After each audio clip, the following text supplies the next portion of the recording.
ओम नमो भगवते वासुदेवाय। राधे राधे। आप सभी दर्शकों का आपके अपने चैनल पर हार्दिक स्वागत है। आज है 3 फरवरी 2025, दिन सोमवार, और आज आप सुनेंगे माघ मास महात्म्य का 21वां अध्याय। हरि विष्णु का ध्यान करते हुए कथा का श्रवण कीजिए। लोमश जी कहने लगे कि पूर्व काल में अवंती देश में वीरसेन नाम का राजा था। उसने नर्मदा के किनारे राजसूय यज्ञ किया और अश्वमेध यज्ञ भी किए, जिनके खंभे सोने के बनाए गए। ब्राह्मणों को अन्न का बहुत सा दान किया और बहुत सी गायें, सुंदर वस्त्र और सोने के आभूषण दान में दिए। वह देवताओं का भक्त और दान करने वाला था। भद्रक नाम का एक ब्राह्मण, जो अत्यंत मूर्ख, कुलहीन, कृषि कार्य करने वाला, दुराचारी तथा अधर्मी था, वह भाई बंधुओं को त्यागा हुआ इधर उधर घूमता हुआ देव यात्रियों के साथ प्रयाग में आया और माघ में उनके साथ 3 दिन तक स्नान किया। वह 3 दिन में ही निष्पाप हो गया। फिर वह अपने घर को चला गया। वह ब्राह्मण और राजा दोनों एक ही दिन मृत्यु को प्राप्त हुए। मैंने इन दोनों को बराबर इंद्रलोक में देखा। तेज, रूप, बल, स्त्री, वस्त्र और आभूषणों में दोनों समान थे। ऐसा देखकर उसके महात्म्य को क्या कहा जाए। राजसूय यज्ञ करने वाला स्वर्ग का सुख भोग कर भी जन्म लेता है, परंतु संगम में स्नान करने वाला जन्म मरण से रहित हो जाता है। गंगा और यमुना के संगम की हवा के स्पर्श से ही बहुत से दुख नष्ट हो जाते हैं। अधिक क्या कहें, और किसी भी तीर्थ में किए गए पाप माघ मास में प्रयाग में स्नान करने से नष्ट हो जाते हैं। मैं पिशाच मोचन नाम का एक पुराना इतिहास सुनाता हूँ।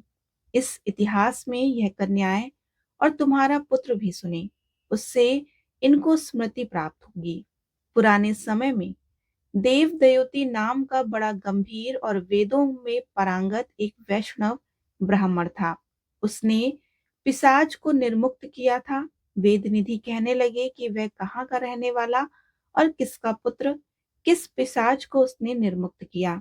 आप विस्तार पूर्वक यह सब कथा मुझे सुनाइए। लोमश ऋषि ने कहा, किलपग से निकली हुई सुंदर सरस्वती के किनारे पर उसका स्थान था। जंगल के बीच में पुण्य जल वाली सरस्वती बहती थी। वन में अनेक प्रकार के पशु भी विचरते थे।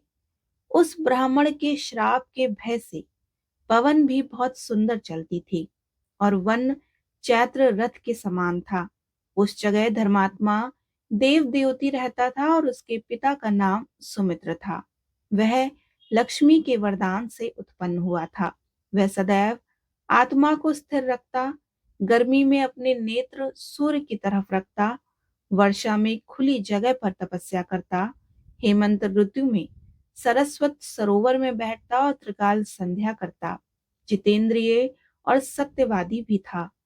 अपने आप गिरे हुए फल और पत्तियों का भोजन करता था। उसका शरीर सूख कर हड्डियां मात्र रह गई थी। इस प्रकार उसको तप करते हुए वहां पर 1000 वर्ष बीत गए। तप के प्रभाव से उसका शरीर अग्नि के समान प्रज्वलित था। विष्णु की प्रसन्नता से वह सब कर्म करता। दधीचि ऋषि के वरदान से वह श्रेष्ठ वैष्णव हुआ।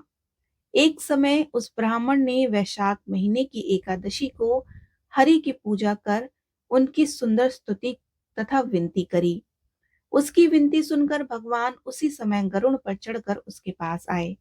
चतुर्भुज, विशाल नेत्र, मेघ जैसा स्वरूप भगवान को स्पष्ट देखकर प्रसन्नता के मारे उसकी आंखों में आंसू भर आए और कृत कृत होकर उसने भगवान को प्रणाम किया। उसने अपने शरीर को भी याद ना रखा और भगवान के ध्यान में लीन हो गया। तब भगवान ने कहा कि हे देवद्युति, मैं जानता हूँ कि तुम मेरे परम भक्त हो। मैं तुमसे अति प्रसन्न हूँ, तुम वर मांगो। इस प्रकार भगवान के वचन सुनकर प्रेम के मारे लड़खड़ाती हुई वाणी में कहने लगा कि हे देवादिदेव, अपनी माया से शरीर धारण करने वाले आपका दर्शन देवताओं को भी दुर्लभ है। अब आपका दर्शन भी हो गया, मुझको और क्या चाहिए। मैं सदैव आपकी भक्ति में लगा रहूं। भगवान उसके वचन सुनकर कहने लगा कि ऐसा ही होगा। तुम्हारे तप में कोई बाधा नहीं पड़ेगी। जो मनुष्य तुम्हारे कहे गए स्त्रोतों को पढ़ेगा उसकी मुझ में अचल भक्ति होगी और उसके धर्म कार्य संगोपांग होंगे और उसके ज्ञान में परम निष्ठा होगी। इस प्रकार माघ मास महात्म्य का 21वां अध्याय संपूर्ण हुआ। बोलिए श्री हरि विष्णु भगवान की जय। अब आप सुनेंगे श्री नारायण कवच। नारायण कवच भगवत पुराण के छठे स्कंद के अध्याय 8 में आता है। यह देखा और अनदेखी हमारे दुश्मनों से खुद को बचाने के लिए एक कवच है। नारायण कवच एक बहुत ही संक्षिप्त स्तोत्र है जिसमें केवल 24 श्लोक हैं। इसे दिन में एक बार पढ़ना चाहिए और मुश्किल से इसमें 10 मिनट लगते हैं।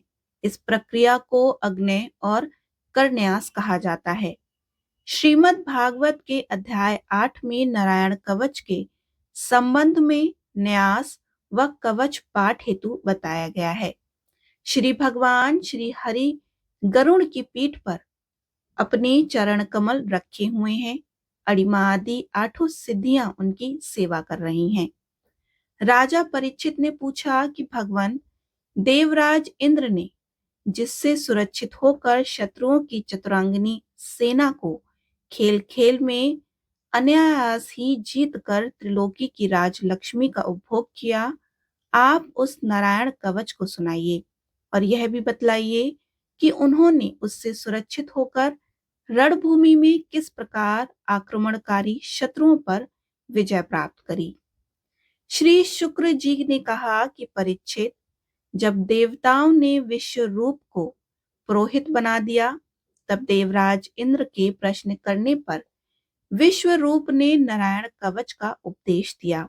तुम एकाग्र चित्र होकर इसका श्रवण करो। विश्व रूप ने कहा कि देवराज इंद्र, भय का अवसर उपस्थित होने पर नारायण कवच धारण करके अपने शरीर की रक्षा कर लेनी चाहिए। उसकी विधि यह है कि पहले हाथ पैर धोकर आचमन करें, फिर हाथ में कुश की पवित्री धारण करके उत्तर मुख कर कर बैठ जाएं। इसके बाद कवच धारण पर्यंत और कुछ न बोलने का निश्चय करके पवित्रता से ओम नमो नारायणा और ओम नमो भगवते वासुदेवाय इन मंत्रों के द्वारा हृदय आदि अंग न्यास तथा अंगुष्ठ आदि करन्यास करें। पहले ओम नमो नारायणाय इस अष्टाक्षर मंत्र के ओम आदि 8 अक्षरों का क्रमशः पैरों, घुटनों, जांघों, पेट, हृदय, वक्षस्थल, मुख और सिर में न्यास करें। पूर्वोक्त मंत्र के यकार से लेकर ओंकार तक 8 अक्षरों का सिर से आरंभ कर उन्हीं 8 अंगों में विपरीत क्रम से न्यास करें। तदंतर ओम नमो भगवते वासुदेवाय इस 12 अक्षर मंत्र के ओम आदि 12 अक्षरों का दाई तर्जनी से बाई तर्जनी तक दोनों हाथों की 8 उंगलियों और दोनों अंगूठों की 2-2 गांठों में न्यास करें।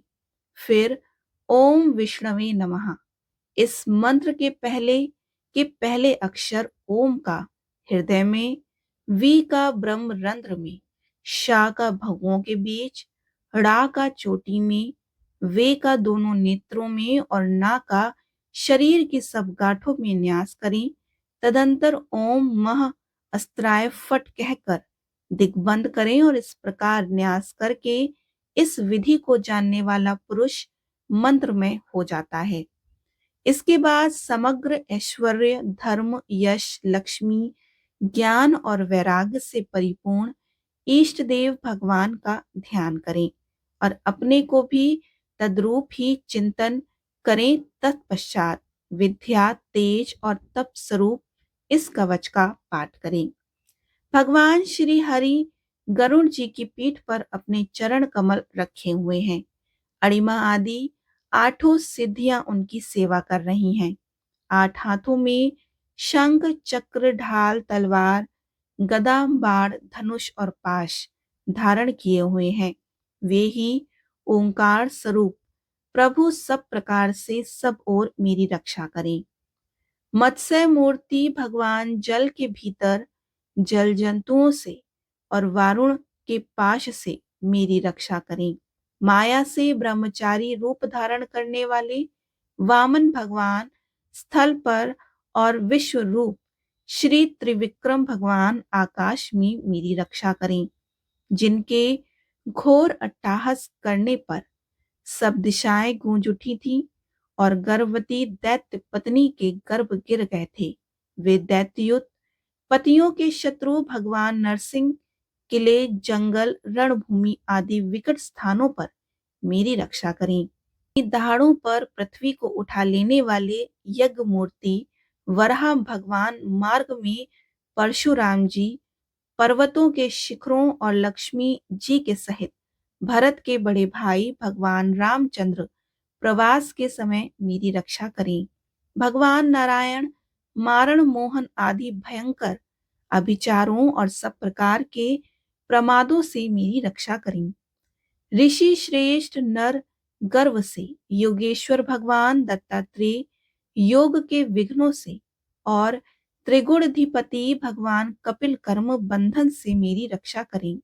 परम श्री सनत कुमार कामदेव से हैग्रीव भगवान मार्ग में चलते समय देव मूर्तियों को नमस्कार आदि न करने पर अपराध से, देवर्षि नारद सेवा अपराधों से और भगवान कच्छप सब प्रकार के नरकों से मेरी रक्षा करें। भगवान धन्वंतरी कुपत से, जितेंद्र भगवान ऋषभ देव सुख दुख आदि भयदायक द्वंद्वों से, यज्ञ भगवान लोकापवाद से, बलराम जी मनुष्यकृत कष्टों से और श्री शेष जी क्रोधवश नामक सर्पों के गणों से मेरी रक्षा करें। भगवान श्री कृष्ण द्वैपायन व्यास जी अज्ञान से तथा बुद्ध देव पाखंडियों से और प्रमाद से मेरी रक्षा करें। धर्म रक्षा करने वाले महान अवतार धारण करने वाले भगवान कल की पाप बहुल कल की काल के दोषों से मेरी रक्षा करें। प्रातःकाल भगवान केशव अपनी गदा लेकर कुछ दिन चढ़ जाने पर भगवान गोविंद अपनी बांसुरी लेकर, दोपहर के पहले भगवान नारायण अपनी तीक्ष्ण शक्ति लेकर और दोपहर को भगवान विष्णु चक्रराज सुदर्शन लेकर मेरी रक्षा करें। तीसरे पहर में भगवान मधुसूदन अपना प्रचंड धनुष लेकर मेरी रक्षा करें। सायकाल में ब्रह्मा आदि त्रिमूर्तिधारी माधव, सूर्यास्त के बाद ऋषिकेश, अर्धरात्रि के पूर्व तथा अर्धरात्रि के समय अकेले भगवान पद्मनाभ मेरी रक्षा करें। रात्रि के पिछले पहर श्री वत्सल लक्ष श्री हरि, उषा काल में खड्गधारी भगवान जनार्दन, सूर्योदय से पूर्व श्री दामोदर और संपूर्ण संध्याओं में कालमूर्ति भगवान विश्वेश्वर मेरी रक्षा करें। सुदर्शन आपका आकार चक्र की तरह है और आपके किनारे का भाग प्रलयकालीन अग्नि के समान अत्यंत तीव्र है। आप भगवान की प्रेरणा से सब ओर घूमते रहते हैं और जैसे आग वायु की सहायता से सूखे घास फूस को जला डालती है, वैसे ही आप हमारी शत्रु सेना को शीघ्र से शीघ्र जला दीजिए, जला दीजिए। कौमुद की गदा आपसे छूटने वाली चिंगारियों का स्पर्श वज्र के समान असहाय है। आप भगवान अजित की प्रिया हैं और मैं उनका सेवक हूँ। इसलिए आप कुष्मांड, विनायक, यक्ष, राक्षस, भूत और प्रेत आदि ग्रहों को भी अभी कुचल डालिए तथा मेरे शत्रुओं को चूर चूर कर दीजिए। शंख श्रेष्ठ, आप भगवान श्री कृष्ण के फूकने से भयंकर शब्द करके मेरे शत्रुओं का दिल दहला दीजिए। एवं यातुनधाम, प्रथम प्रेत मात्र का पिशाच तथा ब्रह्म राक्षस आदि भयावने प्राणियों को यहाँ से झटपट भगा दीजिए। भगवान की श्रेष्ठ तलवार, आपकी धार बहुत तीक्ष्ण है। आप भगवान की प्रेरणा से मेरे शत्रुओं को छिन्न भिन्न कर दीजिए। भगवान की प्यारी ढाल, आप में सैकड़ों चंद्रकार मंडल हैं। आप पाप दृष्टि, पापात्मा, शत्रुओं की आंखें बंद कर दीजिए और उन्हें सदा के लिए अंधा बना दीजिए। सूर्य आदि ग्रह, धूमकेतु आदि केतु, दुष्ट मनुष्य, सर्प आदि रेंगने वाले जंतु, दाढ़ों वाले हिंसक पशु, भूत प्रेत तथा पापी प्राणियों से हमें जो जो भय हो और जो जो हमारे मंगल के विरोधी हों, वे सभी भगवान के नाम, रूप तथा आयुधों का कीर्तन करने से तत्काल नष्ट हो जाएं। ब्रद रथांतर आदि सामवेदीय स्त्रोतों से जिनकी स्तुति की जाती है, वे वेद मूर्ति भगवान गरुण और विश्वक्सेन से अपने नामोच्चारण के प्रभाव से हमें सब प्रकार की विपत्तियों से बचाएं। श्री हरि का नाम, रूप वाहन आयुध और श्रेष्ठ पाशर्द हमारी बुद्धि, इंद्रिय, मन और प्राणों को सब प्रकार की आपत्तियों से बचाएं। जितना भी कार्य अथवा कारण रूप जगत है, वह वास्तव में भगवान ही है। इस सत्य के प्रभाव से हमारे सारे उपद्रव नष्ट हो जाएं। अर्थ लोग ब्रह्मा और आत्मा की एकता का अनुभव कर चुके हैं। उनकी दृष्टि में भगवान का स्वरूप समस्त विकल्पों से रहित है, भेदों से रहित है, फिर भी वे अपनी माया शक्ति के द्वारा भूषण, आयुध और रूप नामक शक्तियों को धारण करते हैं। यह बात निश्चित रूप से सत्य है। इस कारण सर्वज्ञ सर्वव्यापक भगवान श्री हरि सदा सर्वत्र सब स्वरूपों से हमारी रक्षा करे, जो हमें अपने भयंकर अट्टहास से सब लोगों को भय को भगा देते हैं और अपने तेज से सबका तेज ग्रस्त कर लेते हैं। वे भगवान नरसिंह दिशा विदिशा से नीचे, ऊपर, बाहर, भीतर सब ओर से हमारी रक्षा करें। देवराज इंद्र, मैंने तुम्हें यह नारायण कवच सुना दिया। अब इस कवच से तुम अपने को सुरक्षित कर लो।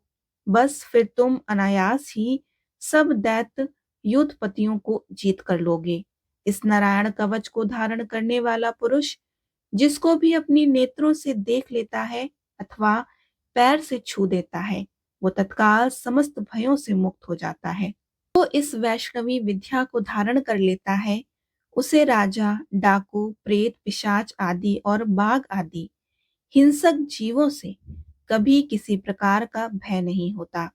देवराज, प्राचीन काल की बात है, एक कौशिक गोत्रीय ब्राह्मण ने इस विद्या को धारण करके योग धारणा से अपना शरीर मरुभूमि में त्याग दिया।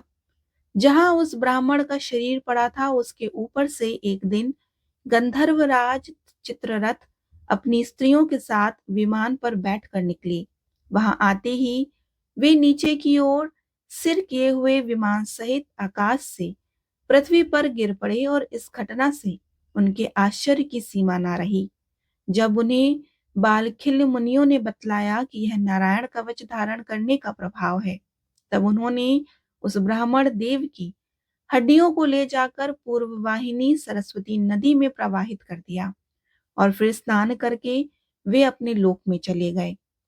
श्री शुक्रदेव जी कहते हैं कि परीक्षित, जो पुरुष इस नारायण कवच को समय पर सुनता है और जो आदर पूर्वक इसे धारण करता है, उसके सामने सभी प्राणी आदर से झुक जाते हैं और सब प्रकार के भयों से मुक्त हो जाता है। परीक्षित, शत शुक्र इंद्र ने आचार्य विश्वरूपी से यह वैष्णवी विद्या प्राप्त करके रणभूमि में असुरों को जीत लिया और त्रिलोक लक्ष्मी का उपभोग करने लगे। बोलिए श्री हरि विष्णु भगवान की जय। लक्ष्मी मैया की जय।